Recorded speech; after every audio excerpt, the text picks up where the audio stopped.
Olá, como vão todos? Sejam todos muito bem-vindos. Eu sou Cris Davi Colorado, esse é o nosso canal. Vamos falar sobre alguns assuntos. Eh, Bom, primeiramente, o título acabou.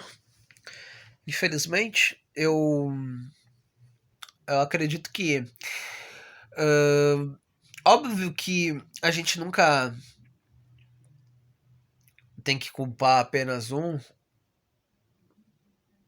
mas eu sempre gosto de ressaltar qualquer culpabilidade ou colocar como um ponto importante o técnico. Porque uma coisa chata que eu escuto sempre e que eu acho que a gente não tem que propagar é a ideia de que o Inter. Ai, quando o Mano Menezes veio, o Internacional não era nada, o Internacional tava acabado. Ai, o Internacional. A gente não tinha nenhuma perspectiva. Eu tinha perspectivas. Achava o time reforçado. Até porque, se a gente pegar um parâmetro do que tinha o Odair Helma, por exemplo, ele fez ótimas campanhas com times horríveis, sofríveis. Aí tem os defensores do Koldé. Eu gosto de colocar sempre isso dos defensores do Koldé, porque os defensores do Koldé, eles acabam com todos os nossos jogadores, acham que nossos jogadores são umas merdas. E outra coisa importante, eles defenestravam o Odair. O Odair conseguiu ótimas campanhas no Brasileirão e conseguiu chegar à final da Copa do Brasil. Aquela Libertadores que a gente perdeu pro Flamengo, a gente tinha um time interessante e a gente não tava mal naquela época, a gente tava conseguindo. A gente teve algumas dificuldades no jogo no Maracanã, onde as coisas poderiam ter sido diferentes. A gente tava forte, tava marcando bem, tava tendo um bom nível naquele jogo. E alguns erros individuais nos causaram a derrota. Fora o Nico Lopes também, que perdeu um gol feito. Algumas circunstâncias importantes. Mas o que eu quero colocar e ressaltar é que um técnico ele é capaz de mudar o panorama de uma equipe, de um clube de futebol. Porque eu cito o Palmeiras, né? Muita gente coloca o Palmeiras, o Palmeiras ele é super rico, não dá pra comparar. Claro que dá pra comparar.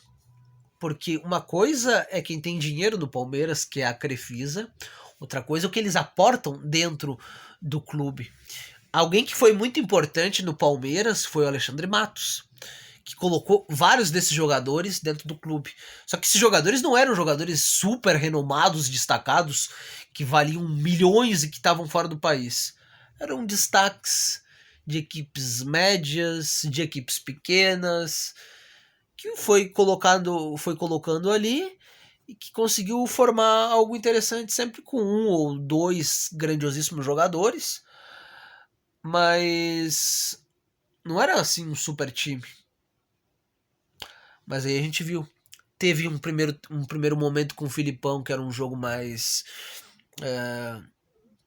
focado em defender, que tinha uma proposta mais, vamos dizer assim, que não era uma proposta TikTok, era algo mais em suportar, em ter bom, em saber sofrer, em competir. E eles tiveram bons êxitos, né? Óbvio que eles também tinham um bom jogo, mas não era aquela coisa que encantasse os olhos, um futebol maravilhoso, com jogadores com primor técnico maravilhoso.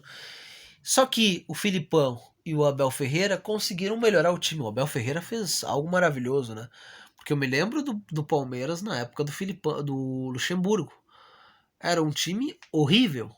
Perdia para todo mundo.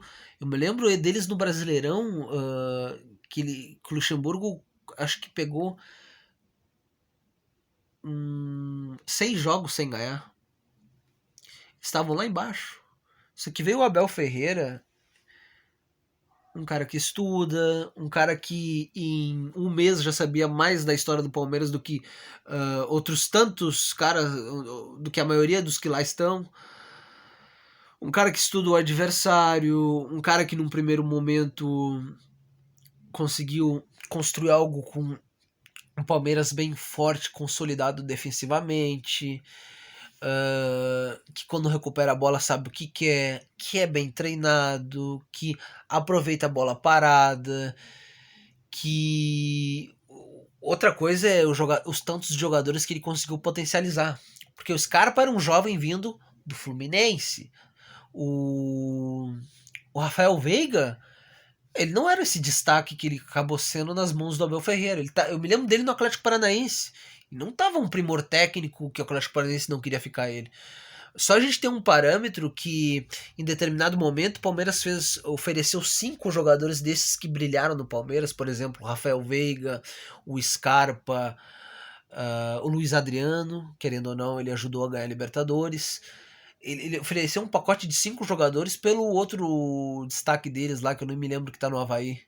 Então, para ter uma ideia que o técnico ele consegue potencializar os jogadores que ele tem, se o técnico é bom, se o técnico estuda, se o técnico sabe orientar seus atletas, se o técnico tem uma boa leitura do que está acontecendo naquele jogo para fazer aquela determinada modificação para que melhore o time, porque é sempre bom a gente ver a mão do técnico. Quando o time não está bem, tu precisa da mão do técnico, para ele saber o que ele tem que fazer, que vai fazer com que o time adversário pare de nos fazer dano, que a gente consiga ser proativo e conseguir êxitos de vitórias e por aí vai.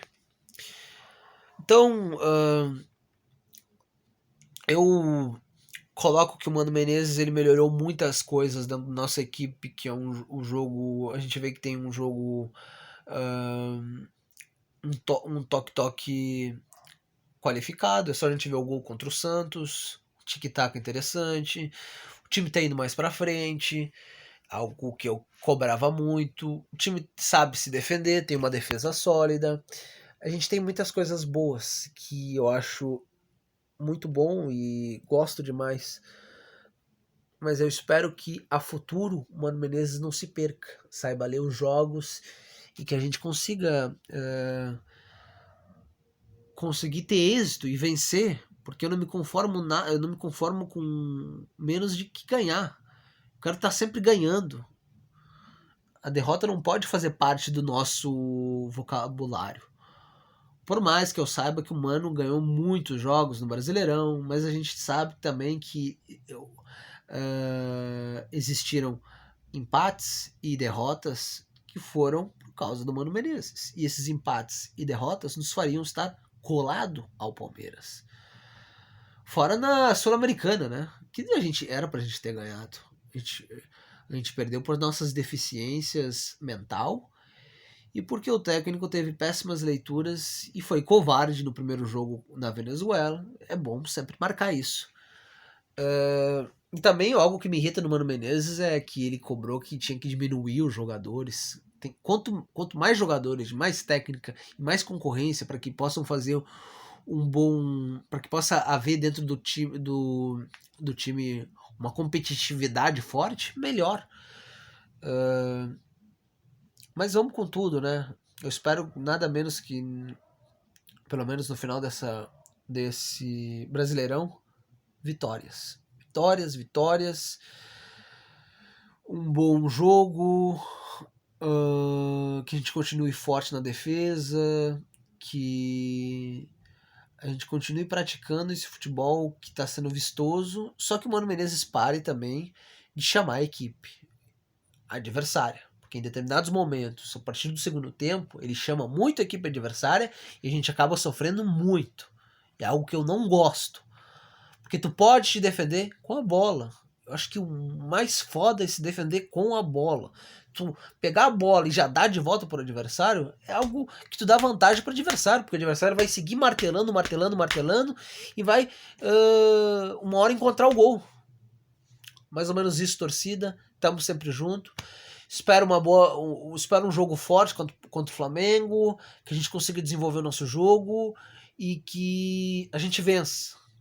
Esse é o pensamento. Vamos ver o que o Mano Menezes vai fazer, o que o Mano Menezes vai aprontar. Valeu, torcida. Eu sou o Cris Davi Colorado, esse é o nosso canal.